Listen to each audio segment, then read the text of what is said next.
بسم اللہ الرحمن الرحیم۔ ایک اعتراض حضرت جی مولانا سعد صاحب پر یہ بھی کیا جاتا ہے کہ انہوں نے یوں فرمایا ہے کہ اصحاب کہف کے ساتھ جو کتا تھا وہ کتا نہیں شیر تھا۔ تو آیا تفاسیر کی کتابوں کو اٹھا کے دیکھتے ہیں مفسرین نے اس کے اوپر کیا کلام کیا ہے کہ کیا یہ جملہ کہیں تفاسیر کی کتاب میں ملتا ہے یا نہیں۔ تو سب سے پہلے تفسیر بغوی جو 516 ہجری میں لکھی گئی ہے، فرماتے ہیں کہ اکثر اہل تفسیر علی انہ کان من جنس الکلاب، فرماتے ہیں کہ اکثر مفسرین یہی کہتے ہیں کہ وہ کتے کی جنس میں سے تھا۔ وروی عن ابن جریج، ابن جریج سے مروی ہے انہ کان اسدا، وہ فرماتے ہیں کہ نہیں وہ شیر تھا۔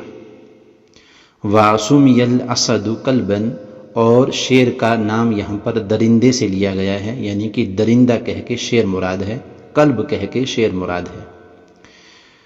فإن النبی صلی اللہ علیہ وسلم دعا علی عتبۃ بن ابی لہب، انہوں نے اس حدیث سے استدلال کیا ہے جو سنن الکبریٰ بیہقی کی حدیث ہے کہ آپ صلی اللہ علیہ وسلم نے عتبہ بن ابی لہب، ابو لہب کے بیٹے کے لیے جب بد دعا کی تھی کہ اللہم سلط علیہ کلبا من کلابک، اے اللہ اپنے کتوں میں سے ایک کتے کو اس کے اوپر مسلط کر دے۔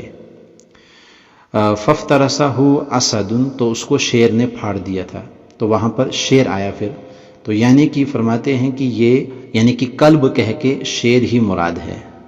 اور اس کے حاشیے میں لکھا ہے صححہ الحاکم فی المستدرک ووافقہ ذہبی وحسنہ الحافظ ابن حجر فی فتح الباری۔ دوسری تفسیر ہے تفسیر روح المعانی، علامہ آلوسی علیہ رحمہ کی، جو 1270 ہجری کے اندر لکھی گئی ہے۔ وہ فرماتے ہیں کہ وزعم بعضهم ان المراد بالکلب هنا الاسد، یہاں پر کلب سے بعض لوگوں نے مراد لیا ہے، اسد مراد لیا ہے کلب سے، یعنی کہ شیر مراد لیا ہے کلب سے۔ وهو على ما في القاموس احد معانیہ، اور فرماتے ہیں کہ قاموس جو لغت کی یعنی کہ ڈکشنری جس کو کہا جاتا ہے، لغت کے اندر اس کا ایک معنی یہ ملتا بھی ہے، یعنی کہ کلب کا اسد معنی ملتا بھی ہے۔ اور کلب ویسے درندے کو کہتے ہیں، پھاڑ دینے والے، چیر دینے والے کو کلب کہتے ہیں، اور اس سے یہ سارے درندے مراد لیے جا سکتے ہیں، آگے چل کے اس کی بحث آئے گی۔ اور ایک اور تفسیر ہے الدر المنصور جلال الدین سیوطی علیہ رحمہ کی، جو لگ بھگ 911 ہجری میں لکھی گئی ہے۔ وہ فرماتے ہیں کہ وَأَخْرَجَ ابن منذر عن ابن جریج قال قلت لرجل من اہل العلم زعموا، بہت سے اہل علم میں سے بعض کا، بہت ساروں کا گمان یہ تھا کہ ان کلبہم کان اسد، کہ یہ جو کلب کہا گیا ہے اس سے مراد شیر ہی ہے، اسد مراد ہے۔ ایک اور تفسیر ہے البحر المحیط لابی حیان، ابو حیان کی، جو 745 ہجری میں لکھی گئی ہے۔ اور فرماتے ہیں کہ ذہب الی انہ اسد، بہت سارے لوگ اس طرف گئے ہیں کہ انہ اسد، کہ وہ شیر تھا۔ ایک اور تفسیر ہے موسوعۃ التفسیر المعصور، وہ فرماتے ہیں کہ زعموا ان کلبہم کان اسد، کہ بہت ساروں نے یہ گمان کیا ہے کہ وہ اسد تھا، یعنی کہ شیر تھا۔ اختلف هل كان كلب اصحاب الكهف كلب من كلابهم كان معهم، کہ وہ فرماتے ہیں کہ اس میں بہت سارا اختلاف ہے، بعض تو یہی کہتے ہیں کہ وہ کتوں میں سے ایک کتا تھا جو اصحاب کہف کے ساتھ تھا، ام كان لغيرهم وتبعهم، یا بعض کہتے ہیں کہ وہ کچھ اور تھا۔ یہ ضمیر لوٹتی ہے یعنی کہ کلب کی طرف بھی اور اسد کی طرف بھی اور کسی بھی درندے کی طرف بھی لوٹتی ہے۔ اور ایک اور تفسیر ہے تفسیر تبری، ابن جریر تبری کی، جو 310 ہجری میں لکھی گئی ہے۔ وہ فرماتے ہیں اختلف اہل التعویل، اس میں بہت سارا اختلاف ہے۔ فقال بعضهم هو کلب من کلابهم کان معهم، بعض کہتے ہیں کہ وہ کتوں میں سے ایک کتا تھا جو ان کے ساتھ تھا۔ فقال بعضهم کان انسانا من الناس طباخا لهم تبعهم، وہ فرماتے ہیں کہ بعض یہ کہتے ہیں کہ کانا انسانا من الناس، وہ انسانوں میں سے ایک انسان تھا ان کے ساتھ، طباخا جو باورچی تھا۔ تفسیر روح المعانی علامہ آلوسی علیہ رحمہ کی، جو 80 ہجری میں لکھی گئی ہے۔ وہ فرماتے ہیں انہ رجل طباخ لہم تبعہم، وہ فرماتے ہیں کہ بعض نے یہی کہا ہے کہ وہ ایک آدمی تھا جو طباخ تھا، او احدہم قعد عند الباب، یا انہی میں سے ایک یعنی کہ اصحاب کہف میں سے ہی ایک تھا، قعد عند الباب جو دروازے کے پاس بیٹھا کرتا تھا۔ اور فرماتے ہیں کہ ابو عمرو الذہبی جو غلام تھے ثعلبہ کے، یہ علامہ علوسی فرماتے ہیں تفسیر روح المعانی میں، فرماتے ہیں کہ انہ قرئ وقالئہم، یعنی کہ جو قرآن کی آیت ہے سورہ کہف کی لگ بھگ 18ویں آیت ہے وَقَلْبُهُمْ بَاسِطٌ ذِرَاعِهِ بِالْوَصِيدِ، تو فرماتے ہیں کہ بعض کہتے ہیں، یعنی بعض نہیں بلکہ ابو عمیر ذہبی جو غلام تھے ثعلبہ کے، کہا وہ اس کو یوں پڑھا کرتے تھے، یعنی کہ وَقَلْبُهُمْ کو پڑھا کرتے تھے وَقَالِئُهُمْ بِحَمْزَةٍ مَضْمُومَةٍ بدل الباء، یعنی کہ حمزہ کو مضموم کر کے پڑھا کرتے تھے اور با کو حمزہ سے بدل کے پڑھا کرتے تھے، یعنی کہ قلبہم کی جگہ وقالئہم پڑھا کرتے تھے۔ اور آگے فرماتے ہیں کہ وقرأ جعفر الصادق رضی اللہ تعالی عنہ وقالبہم بباء موحدۃ وزینۃ اسم الفاعل، وہ فرماتے ہیں کہ وہ اس کو یوں پڑھا کرتے تھے وقالبہم، یعنی اس میں فاعل بنا کے پڑھا کرتے تھے، جس سے مراد کیا لی جاتی ہے، والمراد صاحب قلبہم، یعنی کہ صاحب قلبہم یعنی کہ قلب کا مالک، یعنی کہ اس کتے کا مالک تھا ان کے ساتھ۔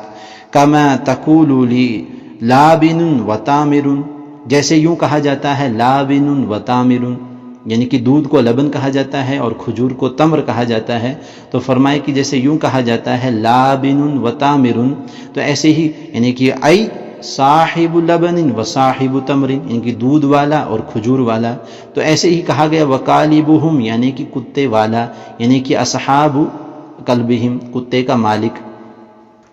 یہ تفسیر بیضاوی ہے جو لگ بھگ 685 ہجری میں لکھی گئی ہے، تو وہ فرماتے ہیں وَيُعَيِّدُهُ قِرَاءَةُ مَنْ قَرَأَ، اگر اس قرأت کی تائید کر لی جائے وَقَالِبُهُمْ، تو پھر اس کا مطلب یہی نکلے گا وَصَاحِبُ قَلْبِهِمْ، یعنی کتے کا مالک تھا ان کے ساتھ۔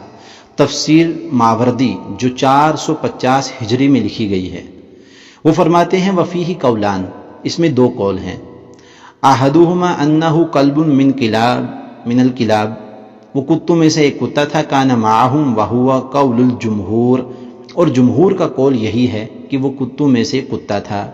وقیل ان اسمہ کان حمران، اور اس کا نام حمران تھا۔ الثانی، اور دوسرا قول وہ فرماتے ہیں کہ انہ انسان من الناس کان طباخا لہم تبعہم، وہ انسانوں میں سے ایک انسان تھا جو طباخ تھا جو ان کے ساتھ رہا کرتا تھا۔ وقیل بل کان راعیا، اور ایک قول کہا یہ بھی ہے کہ وہ طباخ نہیں تھا بلکہ وہ چرواہا تھا۔ ایک تفسیر ہے تفسیر ابن عثیمین، شیخ عثیمین کی، جو 1421 ہجری میں لکھی گئی ہے، وہ فرماتے ہیں کہ یعنی القلب کانہ، یعنی وہ کتے جیسا تھا، واللہ عالم، باقی اللہ جانے، لم ینم، اور اس کے علاوہ ہمیں اور کچھ نہیں ملا۔ تفسیر مکی بن ابی طالب جو 437 ہجری میں لکھی گئی ہے، وہ فرماتے ہیں کہ ہوا انسان من الناس کان طباخا لہم تبعہم، وہ انسانوں میں سے ایک انسان تھا جو طباخ تھا اور جو ان کا باورچی تھا۔ اور یہ ایک حدیث ہے سنن الکبریٰ بیہقی کی، فرماتے ہیں قال بلغنی عن سفیان بن عیینۃ انہ قال معناہ کل سبع یعکر ولم یخص بہ الکلب، وہ فرماتے ہیں کہ اس سے مراد درندہ ہے، اور یہ کلب جو ہے ولم یخص بہ الکلب، یہ صرف کتے کے ساتھ خاص نہیں ہے۔ قال ابو عبید قد یجوز فی الکلام، وہ فرماتے ہیں کہ کلام کے اندر یہ اس طریقے سے کہہ دینا جائز ہے، ان یقال لسبع کلب الا تری انہم یرون فی المغازی، وہ فرماتے ہیں کہ مغازی میں ہم نے پایا ان عتبہ بن ابی لہب، عتبہ بن ابی لہب ابو لہب کے بیٹے، کانا شدید العزاء للنبی صلی اللہ علیہ وسلم، وہ آپ علیہ السلام کو بہت تکلیف پہنچایا کرتے تھے۔ فقال، آپ علیہ السلام نے ان کو بددعا دی، اللہم سلط علیہ کلبا من کلابک، اے اللہ آپ اپنے کتوں میں سے ایک کتا اس پر مسلط کر دیں۔ آگے فرماتے ہیں فخرج عتبہ الی الشام مع صحابہ، عتبہ اپنے ساتھیوں کے ساتھ ملک شام کی طرف روانہ ہوا.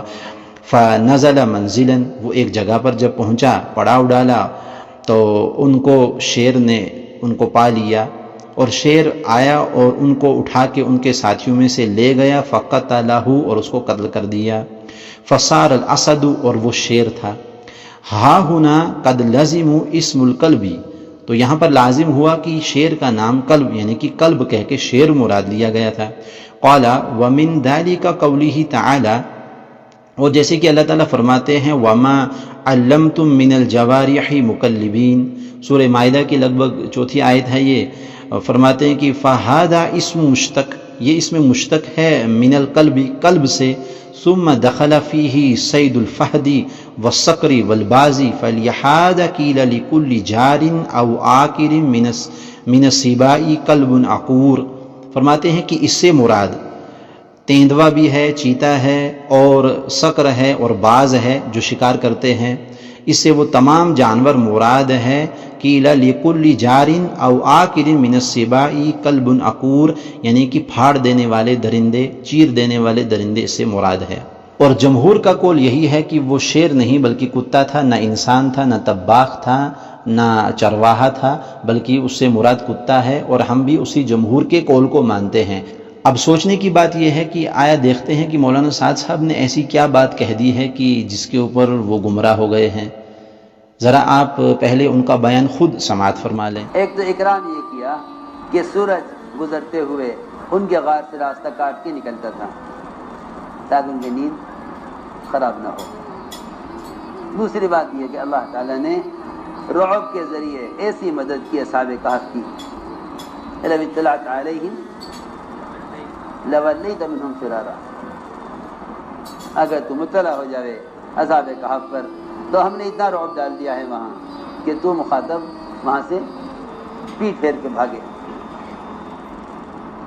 اور اللہ رب العزت نے ان کی حفاظت کے لیے ایک کتا بھی ان کے غار پر ان کے ساتھ کر دیا، جو اپنے پاؤں پھیلائے غار کے دروازے پر حفاظت کے لیے متعین ہے.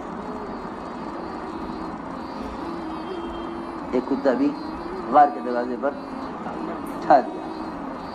بعض کا قول یہ ہے کہ وہ شیر بھی ہو سکتا ہے. کیوں؟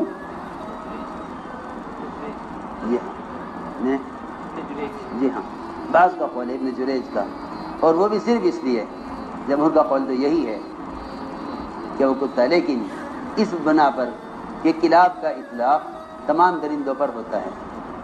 جب حضور اکرم صلی اللہ علیہ وسلم نے عتبہ کے لیے بددعا کی، عتبہ کے لیے بددعا کی، تو آپ نے فرمایا اے اللہ اپنے کتوں میں سے ایک کتا اس پر مسلط کر دے.